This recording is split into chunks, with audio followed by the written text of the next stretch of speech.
And alam mo, Dad, food vloggers. Hoy, ano naman ang alam ng mga food vloggers sa mga pagkain? Dad, wala namang kinalaman sa pagluluto yun, Dad.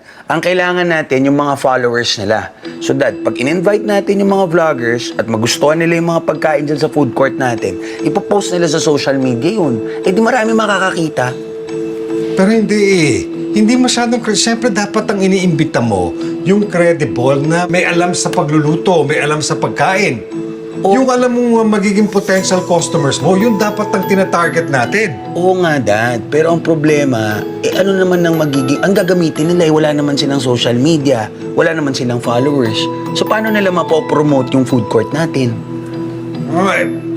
Ewan ko sa'yo, basta siguraduhin mo na gumana yung pinaplano mo, ha? Dahil kailangan makakita ko ng maraming tao sa food court para pag dumating yung food critic, ma-impress siya. Okay?